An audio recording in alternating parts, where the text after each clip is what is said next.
Halo guys, welcome back to my channel. Ini merupakan solo trip ketigaku setelah mengunjungi air terjun Sikulikap dan air terjun Batu Belah yang ada di Sibolangit. Nah, kali ini aku mau mengeksplor ke daerah Kutalimbaru lagi nih.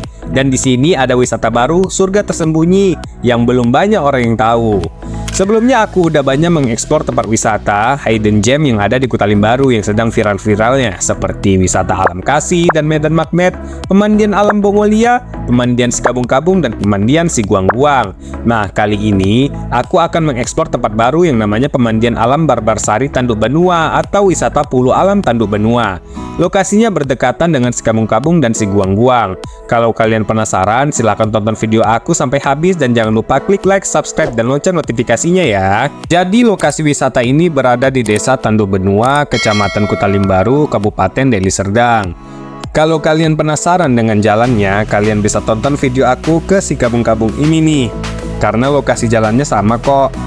Nah, di sebelah kiri aku nih merupakan lokasi menuju ke wisata Sikabung-Kabung. Jadi kalian tinggal lurus aja ya setelah menemukan lokasi ke wisata Sikabung-Kabung. Ikuti jalan ini seperti yang ada di dalam video ini. Nah, sekarang di sebelah kiri kita ini merupakan wisata alam Siguang-Guang, dan lokasi tujuan kita tidak jauh lagi dari sini.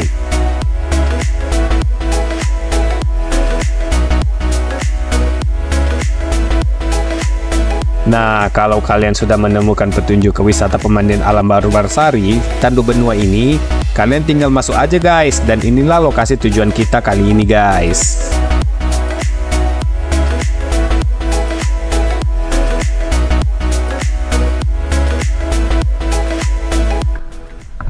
Berapa bang?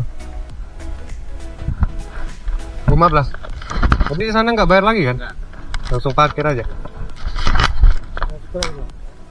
Bener-bener.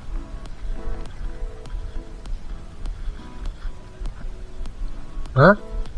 Iya, YouTuber Mr. Al Rasid bu. Ini subscribe lah bu.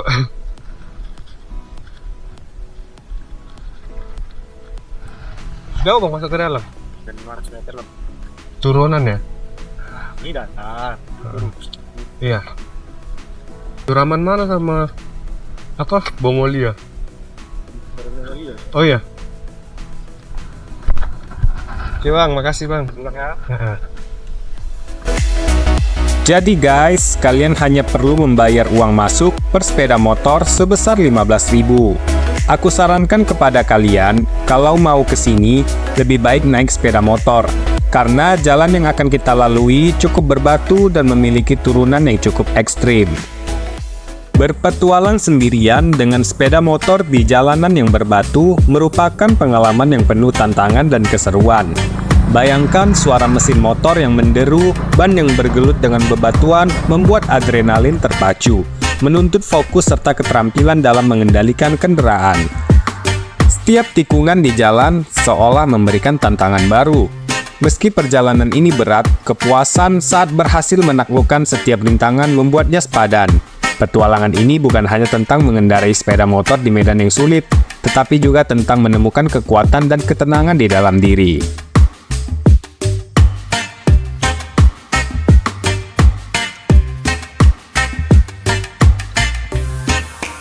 Rintangan yang aku hadapi bukan hanya sekedar jalanan yang berbatu, akan tetapi di depan mataku terbentang sebuah turunan yang sangat curam. Dari puncak, aku bisa melihat jalan yang menurun tajam, hampir tak terhitung kemiringannya. Jalur sempit itu seakan menantang, dengan tebing curam di satu sisi dan jurang di sisi lainnya. Jantungku berdebar lebih cepat dari biasanya. Ada rasa gentar yang mulai menggelayut, tetapi juga sebuah dorongan adrenalin yang tak bisa aku tolak. Aku menarik napas dalam-dalam. Perlahan, aku mulai menuruninya. memperlambat laju motor sebisaku. Angin yang tadinya sepoi, kini berubah menjadi lebih kencang, menerpa wajahku dengan kuat seiring dengan semakin menurunnya jalan. Jari-jariku mencengkram erat stang motorku, sedangkan kakiku bersiap di rem belakang, menjaga agar motor tetap stabil. Tetapi di balik ketegangan itu, ada rasa kebebasan yang sulit dijelaskan. Sebuah kepuasan yang tak tergantikan saat berhasil melewati tantangan besar seorang parah diri. banget. Sumpah, ini turunannya parah banget loh. Parah.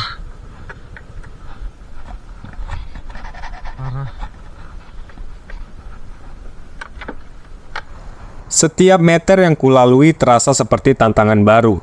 Roda belakang terkadang terasa goyah di atas aspal yang tak rata. Tetapi aku tetap tenang, menjaga keseimbangan dengan segenap kemampuan. Oke guys, jadi keretanya kita letak di sini karena kondisi jalannya berlumpur habis hujan. Jadi bisa pater. Kalian lihat kaki aku.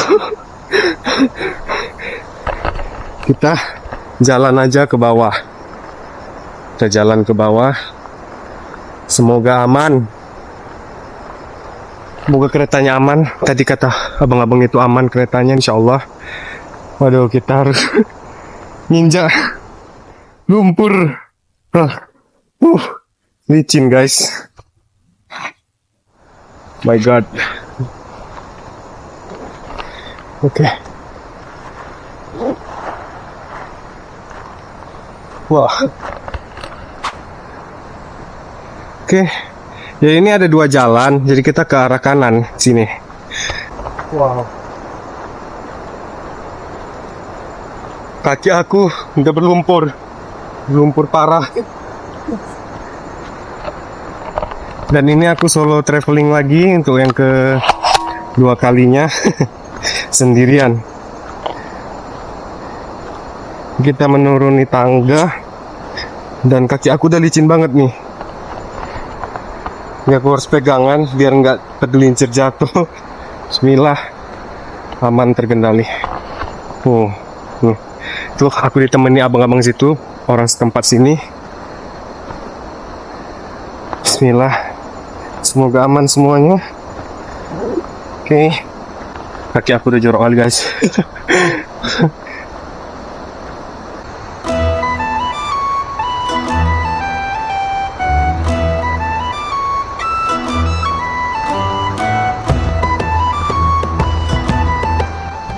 Oh my God, sumpah betul-betul memacu adrenalin. Aku suka pengalaman baru. Aku orangnya sangat suka yang namanya pengalaman baru, dan itu bagi aku itu sebuah tantangan baru yang harus dicoba. Aku harus tahu gitu kan. Nah, kalau aku udah mulai mencobanya, ada rasa kesenangan tersendiri gitu, rasa puas dari dalam hati aku.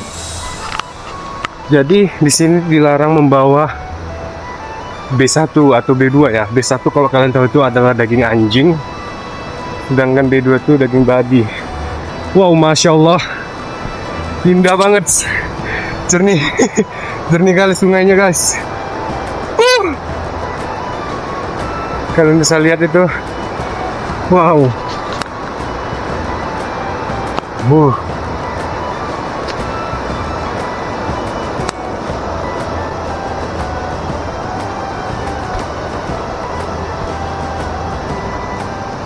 Nah, kalau kalian ke alam gitu, kalian tuh harus tanggung jawab sama sampah-sampah kalian guys. Kalian bawa kembali pulang. Jangan seperti ini mengotori alam. Sampahmu itu tanggung jawab kalian, tanggung jawab dirimu, bukan orang lain.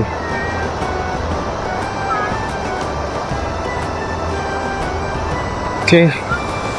Kayaknya aku harus cuci kaki dulu deh. Licin kali soalnya.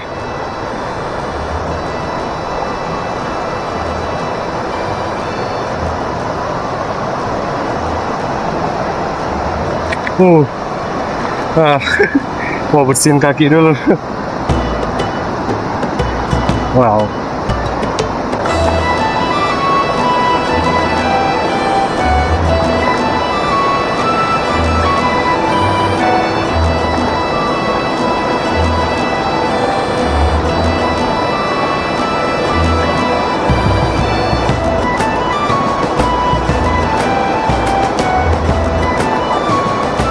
sudut. Oke.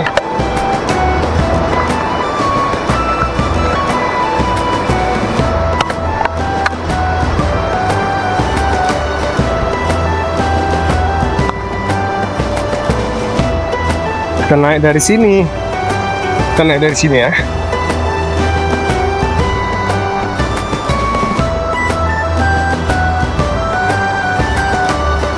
Jauh lagi bang, tempat yang luas bang. Kakak. Tahu aja. Apa? Cekongan itu. Habis cekongan itu udah langsung situ. Aku jalannya dari Oh dari pinggir sini ya. Oke bang, makasih bang.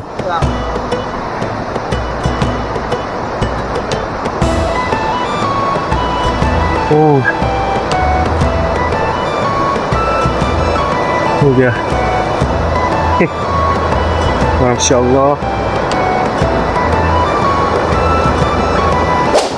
Yang mana? yang bambu itu ke bawah. Babarsari. Mana bambu? Itu yang pertama bang dari bawah kan ada bambu tuh. Oh yang ke kiri itu, yang jalan ke kiri? Iya, Oh, di kiri Babarsari. ini Barbarsari 2? Enggak Babarsari. Oh. Ini wisata Pulau Alam Kasih. Bisa? Pulau Alam Kasih. Pulau Alam Kasih? Iya, Tanduk Benua. Tanduk Benua ya. Keren ya, banyak hidden gem sini bang. Karena dulu kan kampung paling besar kan kampung Tanduk Benua ini. Kampung paling besar desanya ya? Iya, di sini.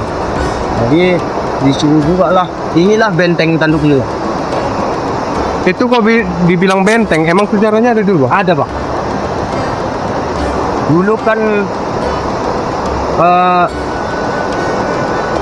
dulu jalan Nabung Sumbakti itu dia pergi ke Tanah Karo. Jalan siapa? Nabung Sumbakti. Nabung Surbakti itu siapa? Di sini dulu kata di sini lah dulu market Belanda itu. Jadi dibakarinya pergilah dia sini, matinya dia kan di Tanah Karo. Oh jadi dulu benteng Tanduk Benua ini bentengnya Belanda? Iya. Oh. Yang Belanda. Hanya ada dibuat di Tanah Karo pun jalan Nabung Sumbakti. Abang buka aja pun di nanti ada. Di Google ya ada ya. Nabung Sumbakti. Tarakan semua. Sejarah Tanduk Benua. Oh betul bersejarah juga berarti ini ya? Iya, tanpa bersejarah bang. Oh. Bukan aku garanya cerita bohong, bisa Iya. bang saya nanti Iya. bersejarah. Baru tahu juga aku bang. Iya, di situ nanti udah kan udah kamu pergi ke Tanah Karo.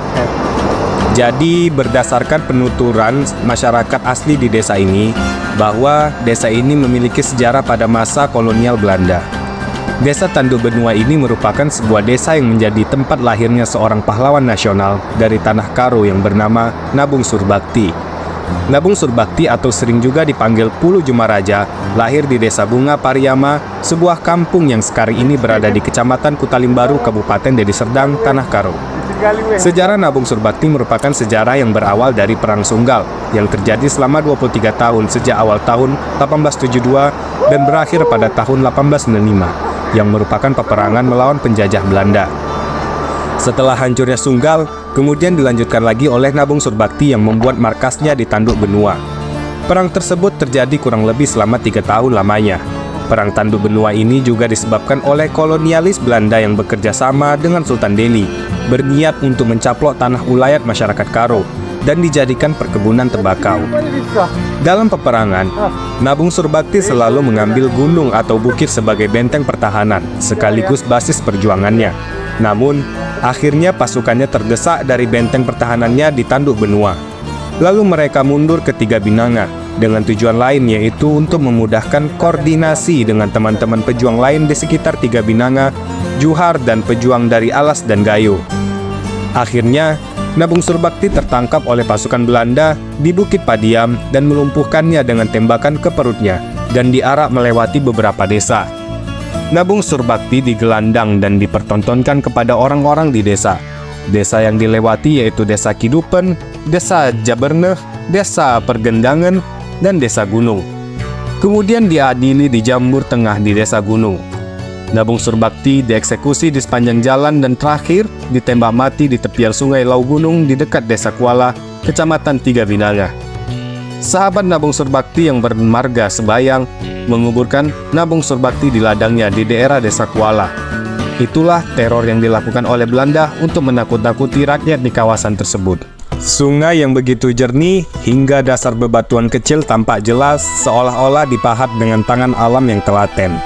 Aku melepas alas kaki dan membiarkan kakiku merasakan sentuhan pertama air yang dingin. Menusuk tapi menyegarkan.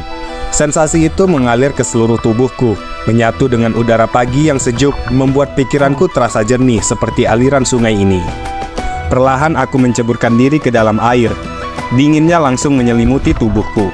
Tapi ada sesuatu yang menenangkan dalam kesunyian dan dinginnya air ini.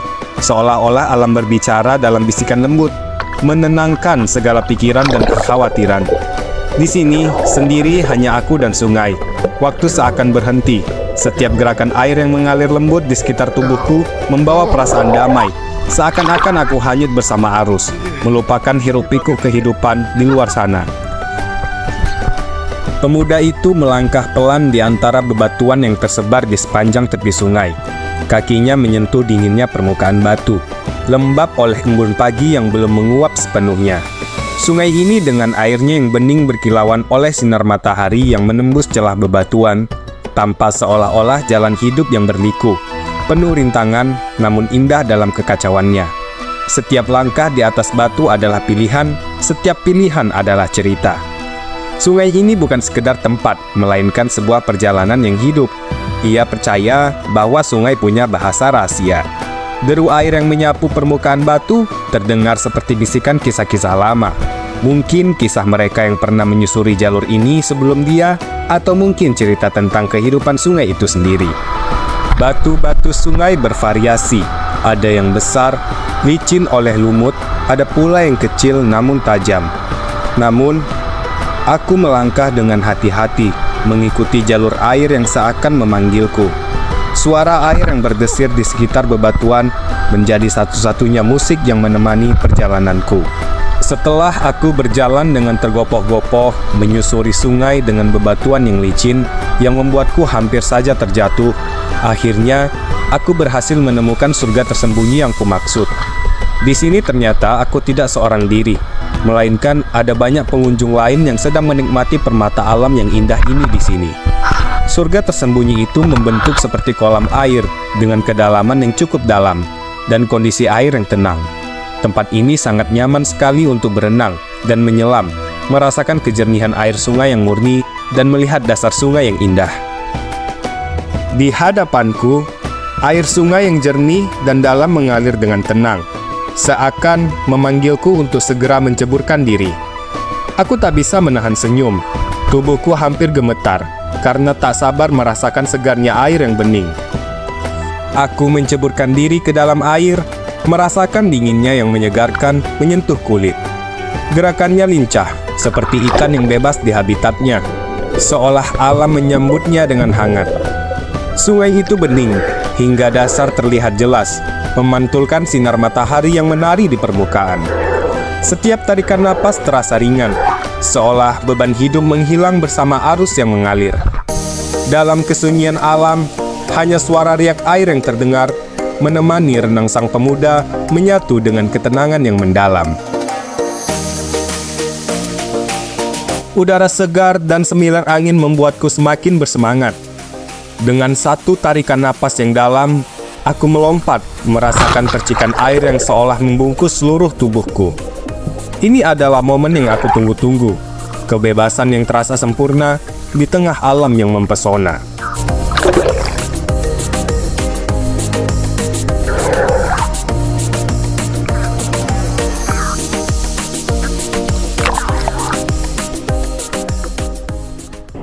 Setiap langkah mengarungi alam mengajarkan kita tentang ketenangan, kekuatan, dan keindahan alam yang murni. Diiringi gemericik air dan kicauan burung, hutan menyambutnya dengan pemandangan yang mempesona, mengingatkan kita bahwa ada dunia yang tenang dan damai di luar sana, menunggu untuk dijelajahi. Petualangan ini bukan hanya sekedar perjalanan fisik, tapi juga perjalanan batin, mengajak kita kembali terhubung dengan alam, menghargai keindahan yang ada di sekeliling kita, dan menemukan kedamaian dalam kesederhanaan. Petualangan ini tidak berhenti sampai di sini. Masih banyak tempat yang indah untuk dijelajahi. Saya Mr. Al Rashid, sebuah permata indah di balik benteng Tanduk Banua.